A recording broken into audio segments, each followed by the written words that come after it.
പിതാവിൻ്റെയും പുത്രൻ്റെയും പരിശുദ്ധാത്മാവിൻ്റെയും നാമത്തിൽ ആമേൻ. നിയമാവർത്തന പുസ്തകം 1-ാം അധ്യായം. നിയമം വിശദീകരിക്കുന്നു. മോശ ഇസ്രായേൽ ജനത്തോട് പറഞ്ഞ വാക്കുകളാണിവ. ജോർദാൻ്റെ അക്കരെ മരുഭൂമിയിൽ സുഫിന് എതിർവശത്ത് പാറാൻ, തോബാൽ, ലാബാൻ, ഹസേറോത്ത്, ദിസഹാബ് എന്നിവയ്ക്ക് മധ്യേ അരാബായിൽ വച്ചാണ് മോശ സംസാരിച്ചത്. ഹൊറബിൽ നിന്ന് സേർ മല വഴി കാദഷ് ബർണയ വരെ 11 ദിവസത്തെ യാത്രാ ദൂരമുണ്ട്. ഇസ്രായേൽ ജനത്തിനു വേണ്ടി കർത്താവ് മോശയ്ക്ക് നൽകിയ കൽപ്പനകളെല്ലാം 40-ാം വർഷം 11-ാം മാസം 1-ാം ദിവസം അവൻ അവരോട് വീണ്ടും പറഞ്ഞു.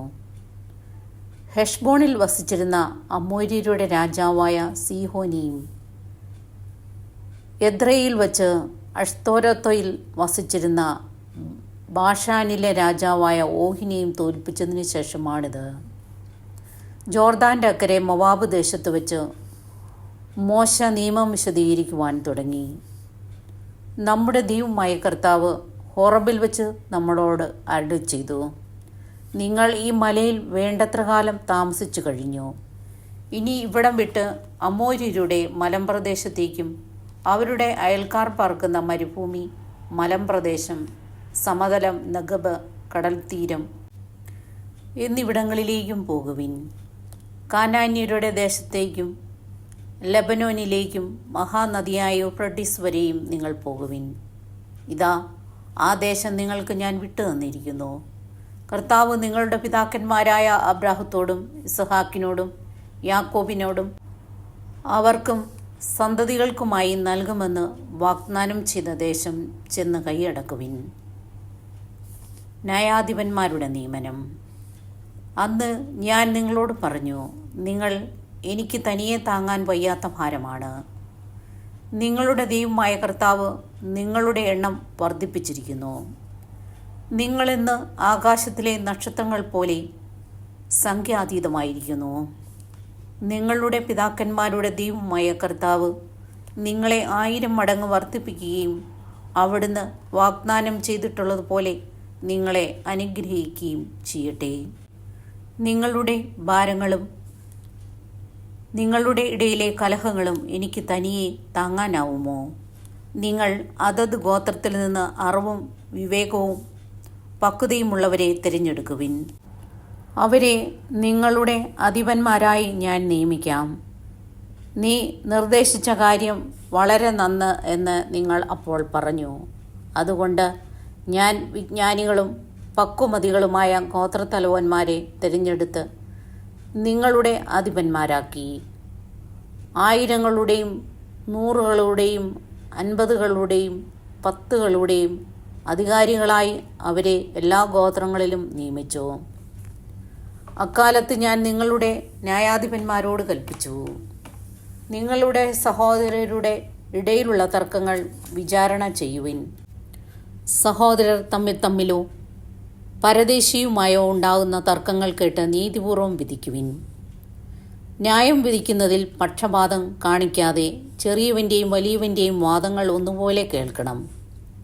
ന്യായവിധി ദൈവത്തിൻ്റേതാകിയാൽ നിങ്ങൾ മനുഷ്യനെ ഭയപ്പെടേണ്ട. നിങ്ങൾക്ക് തീരുമാനിക്കാൻ പ്രയാസമുള്ള തർക്കങ്ങൾ എൻ്റെ അടുക്കൽ കൊണ്ടുവരുവിൻ, ഞാനവ തീരുമാനിച്ചു കൊള്ളാം. നിങ്ങളുടെ കർത്തവ്യങ്ങൾ എന്തെല്ലാമെന്ന് അന്ന് ഞാൻ നിങ്ങളെ അറിയിച്ചു. കാനാനിലേക്ക് ചാരന്മാർ. നമ്മുടെ ദൈവമായ കർത്താവിൻ്റെ കൽപ്പനയനുസരിച്ച് നാം ഹൊറബിൽ നിന്ന് പുറപ്പെട്ട് അമോര്യരുടെ മലമ്പ്രദേശത്തേക്കുള്ള വഴിയെ നിങ്ങൾ കണ്ട വിശാലവും ഭയാനകവുമായ മരുഭൂമിയിലൂടെ യാത്ര ചെയ്ത് കാദഷ് ബർണയായിലെത്തി. അപ്പോൾ ഞാൻ നിങ്ങളോട് പറഞ്ഞു, നമ്മുടെ ദൈവമായ കർത്താവ് നമുക്ക് തരുന്ന അമോര്യരുടെ മലമ്പ്രദേശം വരെ നിങ്ങൾ എത്തിയിരിക്കുന്നു. ഇതാ, നിങ്ങളുടെ ദൈവമായ കർത്താവ് ഈ ദേശം നിങ്ങൾക്ക് തന്നിരിക്കുന്നു. നിങ്ങളുടെ പിതാക്കന്മാരുടെ ദൈവമായ കർത്താവിൻ്റെ ആജ്ഞയനുസരിച്ച് ചെന്ന് അത് കൈവശമാക്കുക. ഭയമോ പരിഭ്രമമോ വേണ്ട. അപ്പോൾ നിങ്ങളെല്ലാവരും എൻ്റെ അടുക്കൽ വന്നു പറഞ്ഞു, ഈ രാജ്യത്തെക്കുറിച്ച് ഗൂഢമായി അന്വേഷിക്കാൻ നമുക്ക് ഏതാനും പേരെ മുൻകൂട്ടി അയക്കാം. ഏത് വഴിക്കാണ് നാം ചെല്ലേണ്ടതെന്നും ഏത് പട്ടണത്തിലേക്കാണ് പ്രവേശിക്കേണ്ടതെന്നുമുള്ള വിവരം അവർ വന്ന് അറിയിക്കട്ടെ. ആ നിർദ്ദേശം എനിക്ക് ഇഷ്ടപ്പെട്ടു. അതിനാൽ ഗോത്രത്തിനൊന്നു വെച്ച് 12 പേരെ നിങ്ങളിൽ നിന്ന് ഞാൻ തിരഞ്ഞെടുത്തു. അവർ മലമ്പ്രദേശത്തേക്ക് പുറപ്പെട്ടു. എഷ്കോൾ താഴ്വരയിലെത്തി. ആ പ്രദേശത്തെക്കുറിച്ച് രഹസ്യമായി അന്വേഷിച്ചു. അവർ അവിടെ നിന്ന് കുറേ ഫലവർഗ്ഗങ്ങൾ കൊണ്ടുവന്ന് നമുക്ക് തരികയും നമ്മുടെ കർത്താവായ ദൈവം നമുക്ക് നൽകുന്ന ഭൂമി നല്ലതാണ് എന്ന് അറിയിക്കുകയും ചെയ്തു. എന്നാൽ നിങ്ങൾ അങ്ങോട്ട് പോകാൻ വിസമ്മതിച്ചുകൊണ്ട് നിങ്ങളുടെ ദൈവമായ കർത്താവിൻ്റെ കൽപ്പന ധിക്കരിച്ചു. നിങ്ങൾ കൂടാരങ്ങളിലിരുന്ന് ഇങ്ങനെ പിറുപിറുത്തു, കർത്താവ് നമ്മെ വെറുക്കുന്നു. അതിനാലാണ് നമ്മെ അമോര്യരുടെ കൈകളിൽ ഏൽപ്പിച്ച് നശിപ്പിക്കാനായി ഈജിപ്തിൽ നിന്ന് ഇറക്കിക്കൊണ്ടുവന്നിരിക്കുന്നത്. ആ ജനങ്ങൾ നമ്മേക്കാൾ വലിയവരും ഉയരം കൂടിയവരും അത്രേ. അവരുടെ നഗരങ്ങൾ വലിയവയും ആകാശം മുട്ടുന്ന കോട്ടകളാൽ സുരക്ഷിതങ്ങളുമാണ്. അവിടെ ഞങ്ങൾ അനാക്കമിൻ്റെ സന്തതികളെപ്പോലും കണ്ടു. ഇങ്ങനെ പറഞ്ഞ് നമ്മുടെ സഹോദരർ നമ്മെ നഷ്ടധൈര്യത്തിലാക്കിയിരിക്കുന്നു. നാം എങ്ങോട്ടാണ് ഈ പോകുന്നത്? അപ്പോൾ ഞാൻ നിങ്ങളോട് പറഞ്ഞു, നിങ്ങൾ പരിഭ്രമിക്കേണ്ട, അവരെ ഭയപ്പെടുകയും വേണ്ട. നിങ്ങളുടെ മുൻപേ പോകുന്ന നിങ്ങളുടെ ദൈവമായ കർത്താവ് ഈജിപ്തിൽ നിങ്ങളുടെ കൺമുമ്പിൽ വെച്ച് പ്രവർത്തിച്ചതുപോലെ നിങ്ങൾക്ക് വേണ്ടി യുദ്ധം ചെയ്യും.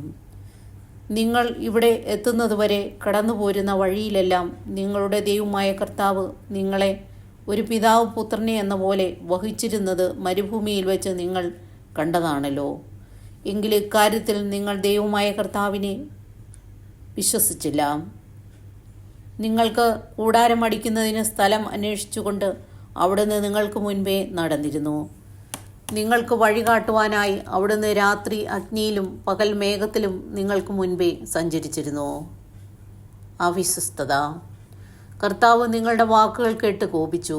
അവിടുന്ന് ശപഥം ചെയ്തു പറഞ്ഞു, ഈ ദുഷിച്ച തലമുറയിലെ ഒരുവൻ പോലും നിങ്ങളുടെ പിതാക്കന്മാർക്ക് ഞാൻ വാഗ്ദാനം ചെയ്ത ആ നല്ല ഭൂമി കാണുകയില്ല. യെഫുന്നയുടെ മകനായ കാലബ് മാത്രം അത് കാണും. അവൻ്റെ പാദം പതിഞ്ഞ സ്ഥലം അവനും അവൻ്റെ മക്കൾക്കുമായി ഞാൻ നൽകുകയും ചെയ്യും. എന്തെന്നാൽ അവൻ കർത്താവിനെ പൂർണ്ണമായി അനുസരിച്ചു. നിങ്ങൾ നിമിത്തം കർത്താവ് എന്നോടും കോപിച്ചു. അവിടുന്ന് പറഞ്ഞു, നീയും അവിടെ പ്രവേശിക്കുകയില്ല. നൂനിൻ്റെ പുത്രനും നിന്റെ സഹായകനുമായ ജോഷുവ അവിടെ പ്രവേശിക്കും. അവന് നീ ഉത്തേജനം നൽകുക. എന്തെന്നാൽ അവൻ വഴി ഇസ്രായേൽ ആ സ്ഥലത്തിന്മേൽ അവകാശം നേടും.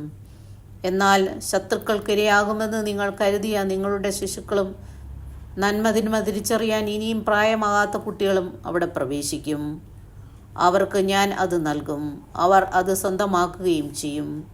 നിങ്ങളാവട്ടെ ചെങ്കടലിനെ ലക്ഷ്യമാക്കി മരുഭൂമിയിലേക്ക് തിരിച്ചു പോകുവിൻ. ഞങ്ങൾ കർത്താവിനെതിരായി പാപം ചെയ്തുപോയി. നമ്മുടെ ദൈവമായ കർത്താവിൻ്റെ ആജ്ഞകളെല്ലാം അനുസരിച്ച് ഞങ്ങൾ ചെന്ന് യുദ്ധം ചെയ്തു കൊള്ളാം എന്ന് അപ്പോൾ നിങ്ങൾ പറഞ്ഞു. നിങ്ങൾ ഓരോരുത്തരും ആയുധം ധരിച്ച് മലമ്പ്രദേശത്തേക്ക് കയറിപ്പോകുന്നത് എളുപ്പമാണെന്ന് വിചാരിക്കുകയും ചെയ്തു. അപ്പോൾ കർത്താവ് എന്നോട് അരുളി ചെയ്തു, അവരോട് പറയുക, നിങ്ങൾ അങ്ങോട്ട് പോകരുത്, യുദ്ധം ചെയ്യുകയും അരുത്. എന്തെന്നാൽ ഞാൻ നിങ്ങളോട് കൂടെ ഉണ്ടായിരിക്കുകയില്ല. ശത്രുക്കൾ നിങ്ങളെ തോൽപ്പിക്കും.